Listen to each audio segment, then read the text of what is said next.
energy is going to everyone else and everyone else's drama and everyone else's things except for yourself. You have no energy left to manifest your dream life. What kind of dream life are you going to create with this?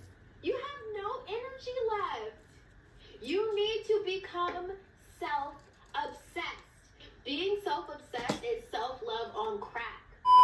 Since getting laid off from my 9 to 5, I've decided to put 100% full faith and trust in myself and the fact that I can live my life on my own terms as the woman of my dreams.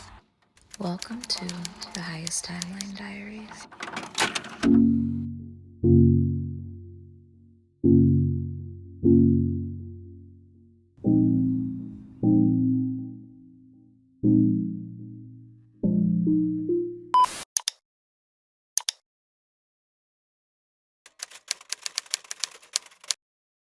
Good morning. It has officially been a week since my last working day, and I'm gonna edit. Okay. Oh, I'm tired. Actually, no, I'm not. I woke up before my alarm even went off because my phone died. But I did my breath work. I meditated, said my affirmations. It's gonna be a good day. I'll admit that I thought I'd be more on track with the sharing of the Highest Timeline Diaries. It felt like I was riding a wave of unlimited inspiration, initially sparked by my unexpected layoff, which was over 2 months ago. As someone who's been navigating the totality of life through a neurodivergent lens since she was a child, the appeal of a dramatic plot twist and a new beginning naturally lit this fire within, sparking motivation and drive like I'd never experienced before. I not only made the decision to finally prioritize sharing my authentic expression with the world as a full-time career, but also returned from a 5-month-long social media break for extra emphasis to my undertaking. However, since uploading the last episode, I've found myself battling feelings of self-doubt, creative blocks, and deeper-rooted fears of being seen so vulnerably on the digital realm. I've been working on this current episode on and off for over a month now, most times feeling frustrated and stuck in the editing process when it came to the storytelling aspect of it all. If this is my story, my life, my truth, why am I having such a difficult time expressing it? Why haven't I been able to lock in for 3 days straight, fully in my flow like before? How can I step into that version of myself again? Or am I even able to embody her? Or produce a video as engaging and impactful as the last? As I reflect on this footage from the time of my second week post-layoff, I've realized how quickly life truly can change, especially when you decide to surrender to the uncertainty of it all and trust your heart and spirit in the process. Happy Sunday. It's officially been a week, or I guess a week and a day, that I have been let go from my job, and we're going strong. This is my little outfit of the day with the boots. It's hot as fuck. I want to go to the flea market, and I really want to get some vintage sunglasses and some new rings or a ring.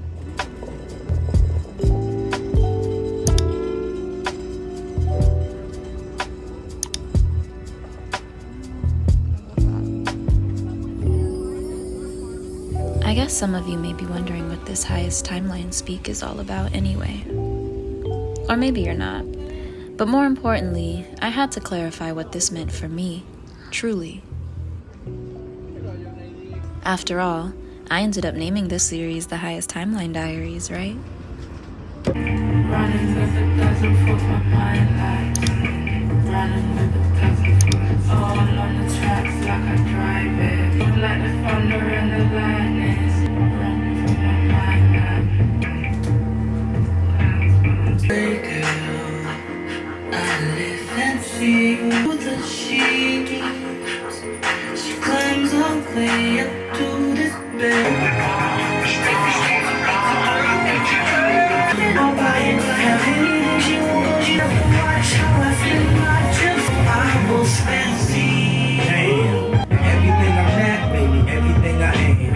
I played a big Latifah, I never rock a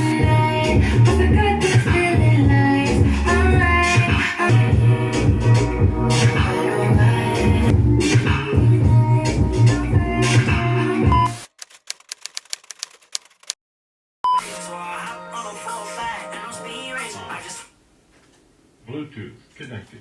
All your friends say the names that they abbreviate. You know I like thoughts. I'm about to pull up on a few and some white cross, baby. Well, before I met my fate with my 9 to 5, I had been focusing heavily on getting back to the foundations of manifestation, as my life had spiraled into an undesirable direction at the start of this year.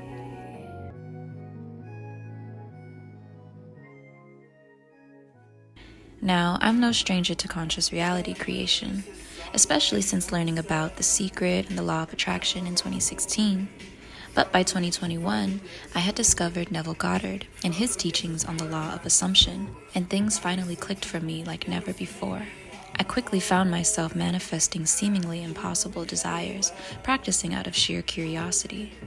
In a nutshell, the law of assumption is the idea that whatever we assume to be true eventually becomes true in our reality. I won't go too deep into the evolution of my manifestation journey here. That deserves a whole video on its own. But back in January, I began experiencing multi-layered grief from heartbreak, multiple losses, and extreme burnout from running my creative wellness community space while working full-time. After a rather dramatic ordeal in my personal life, I was ultimately led to delete Instagram, go into hermit mode, and call my energy back to myself. The more I isolated myself in order to fill my own cup again, the more I felt drawn to relearn these manifestation fundamentals for my own mental and emotional well-being. The principles that resonated most with me were self-concept, the overarching beliefs and perceptions that you hold about yourself, which ultimately dictate the unfolding of your life, because who you are is what manifests, as well as using affirmations to rewire old or negative thought patterns and beliefs, essentially strengthening your self-concept. So, while spending countless hours on YouTube University, I eventually found myself resonating with the specific affirmation of being in my highest timeline.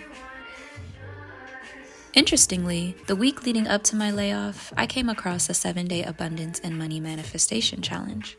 One of the main guidelines of this challenge was to affirm throughout the day, I am in my highest timeline.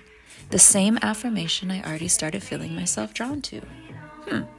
We were to pair that with the second personal affirmation around money, so I chose, I am in my most abundant timeline. We were also encouraged to celebrate each day during this challenge as if we were already making our desired income through our preferred careers, especially if we envisioned having our own businesses. Ideally, I was already successful by just being myself, sharing my art and my truth through my YouTube channel, and the abundance from any of my other business endeavors would flow naturally due to this foundation.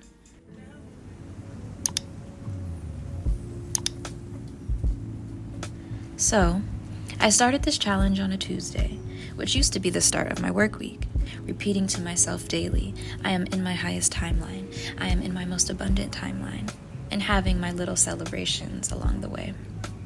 By Saturday, my 5th and final work day of the week, not even finished with the challenge, I received a call after my shift informing me that I was being let go. Coincidence? I think not.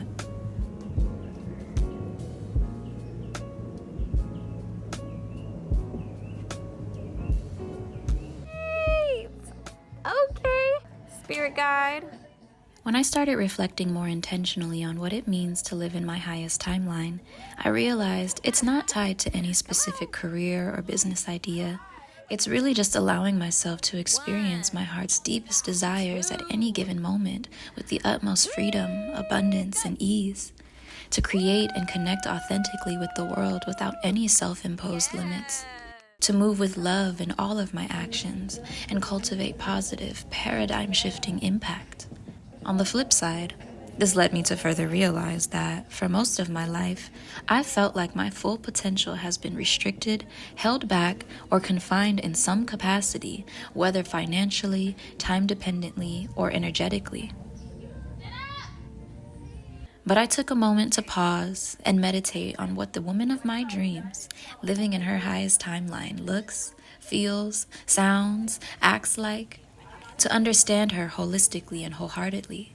And when I opened my mind's eye, I clearly saw her as the powerful, multidimensional being God divinely created her to be. Still screaming. Thank you, God. Thank you, God.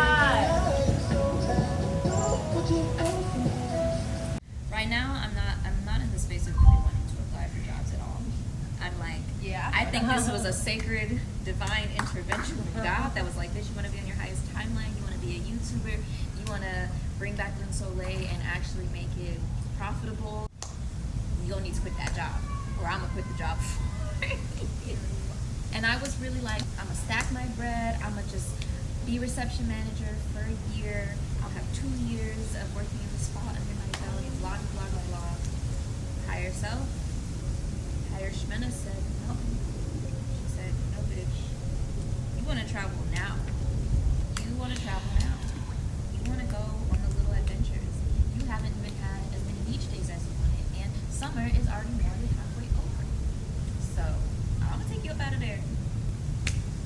And you keep putting me in this highest timeline, so here you are, bitch. Highest timeline, clean slate, clean your room.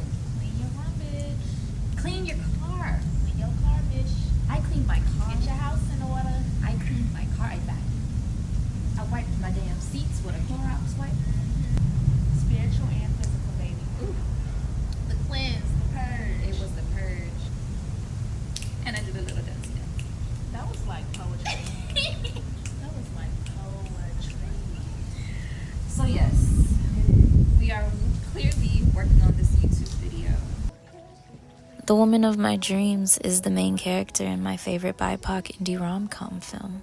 She is warm and inviting, totally rad, slightly dramatic for the plot, but gorgeous in this effortless from the inside out kind of way. Her childlike curiosity for the meaning of life, limitless mindset, and dedication to expanding her boundless creative skills are honestly inspiring to anyone, but especially the current version of myself.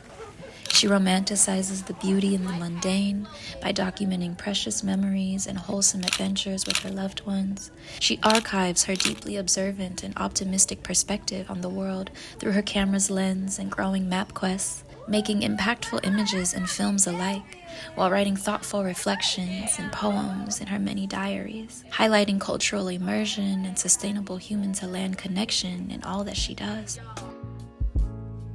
She shares her love for holistic wellness through mindfulness, meditation, and sound healing music, as well as plant-based cooking, herbal studies, and ancestral wisdom. And she somehow finds a way to dabble in all of her artistic hobbies, crafts, and interests without needing to commodify her love to create. By sharing this intimate POV with friends and strangers alike on the humble interweb, it creates a ripple in our collective consciousness, bridging the gap in this illusion of separation, expanding the minds of others to hold the vision for their biggest dreams with the faith of a mustard seed, even before seeing it materialize in this three-dimensional realm. 1, 2, blast off! Wow, Glory is flying.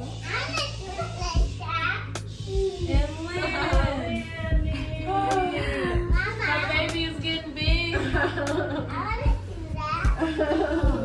Everyone say hi. Hi. We're gonna go get ice cream. Ice cream! But for me to even hold this grand vision of myself, I still had to strip things back to the basics. What fundamental thoughts, beliefs, and qualities make up the self-concept of this ideal dream woman? I had to be honest and reflect on the assumptions that I've been holding on to for so long that have prevented me from manifesting this reality. Limitations about the way my brain works, about the environment I've been allowing myself to still exist, in my home space, in the company I keep, in my community, including the subconscious fears I've developed around financial literacy and self-worth, even my boundaries. More often than not, it can feel like my brain has 37 tabs open while my thoughts move a mile a minute. It's constantly pushing out impulsive what-ifs and thousands of grandiose, life-altering pivots without any secure structure, organization, or discipline. Nonetheless, the ability to focus on just one thing at a time. So, I decided to challenge my deeper ingrained thoughts about my ability and discipline, affirming to myself that I can do these overwhelming, dare I say boring, but small tasks that ultimately build the stepping stones to my most expansive dreams and aspirations. I had to reel it back and strengthen my inner foundation, and once I gained the clarity I needed, I dedicated the rest of this week to resetting my room, because mentally, I was feeling extremely disorganized and had been putting off a true deep clean reset since I last moved back to LA after living on an island over 3 years ago. And as they say, a cluttered space reflects a cluttered mind. But that no longer aligns with my truth. Especially when I have goals like finally moving out of my parents, traveling the world as a self-sustaining artist, or eventually building an eco-retreat sanctuary in the mountains. How can I even focus on bringing structure to these big dreams or see myself living in a beautiful new abode if I can't even bring myself to clean my very room that I'm currently living in? I guess we'll just have to unpack it all, literally, in the next episode. But until then, I'm so grateful for your support and patience as I've been maneuvering the challenges that come with bearing my soul on the internet. That's perfect. As always, thank you for being here.